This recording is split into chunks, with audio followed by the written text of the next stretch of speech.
The two girls that were, she was one first, her name was Shirit. Shirit was a Israeli soldier, maybe, I don't know, 25 years ago. An Israeli soldier who wasn't feeling well. And she went to like one doctor and then another doctor and another doctor, and like she couldn't figure it out what it was. Was it a big deal? Was it not a big deal? They said, no, it's not a big deal. We eliminated all the possibilities, don't worry.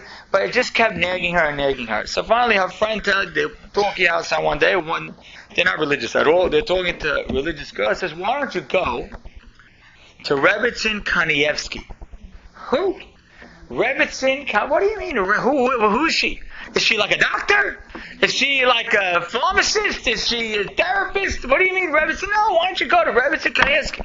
What's she going to do for me? I told you I don't feel well. What's she going to do? Don't worry, just go. She's like, okay, I don't know. I don't know why I would do this, but I have nothing to lose. Where does she live? She lives in Bnei Brak. Okay.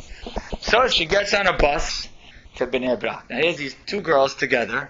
Okay, not religious at all. On a bus to Bnei Brak. Now you can imagine how they were dressed. And I don't know if you know how Bnei Brak is dressed. The whole town is black and white. Men, women, children, the dogs are black and white. Everything in Bnei Brak is black and white. Period. End of story. So she's on the bus, and sure enough, people are like a little like looking at her, what do you do? Like it just looks out of place. And they're feeling a little uncomfortable, but okay. Finally they're getting close, and she doesn't know which stop to get off at. So she turns to a man who's dressed like that and says, do you know which stop? I want to go to Rebbetzin Kanievsky. You want to go to where? I want to go to Rebbetzin Kanievsky. Where's the stop? He says, yeah, I think, okay, it's the next stop. So the two girls get off on the next stop. Middle of the summer, 100 degrees outside. They go to the next person they see once they get off, and they say, where's Rebbetzin Kanievsky's house? They said, oh no, you're not serious. It's on the other side of Bnei Brak. You're not even close. It's like, oh no, what do? You can either take a bus or you can walk. They say, oh, we're not in the mood to pay, to do whatever, find another bus, we're just going to walk. So here's these two girls walking across Bnei Brak, okay, Dachilak, okay, they never saw, okay, fine, they're just walking. Takes about a half hour, they finally get to the Rebbetzins' house. And now the Rebbetzins' house is not like this, you think you're going to this palace, it's like the furthest thing in the world from a palace. Okay, it's rickety stairs, and you go upstairs, and there's people waiting online, and they walk inside into like the area, the waiting room, people are waiting for the rabbi, waiting for the Rebbetzin, and then all of a sudden a man comes over to them, and hands 5 shekel, puts it in their hands. Who are you? What are you? He says, I'm the guy who was on the bus, who told you to get off.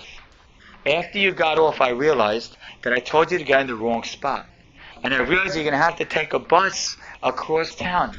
And I felt bad that it's because of me. So here's the price of 2 bus fares across the town, and here you go. These girls said, no, we didn't even take the bus, it's okay. Needless to say, meeting the Rebbetzin was anticlimactic. It was beautiful. They met the Rebbetzin, and she's just so loving and so warm. I don't know if you've ever met her, but it's an unbelievable experience. You never ever forget it. She passed away, but it's an unbelievable experience. Her warmth, her energy, her excitement, enthusiasm.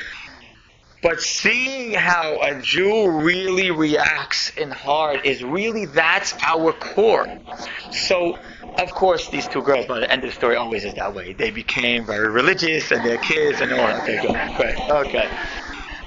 But this is what we are.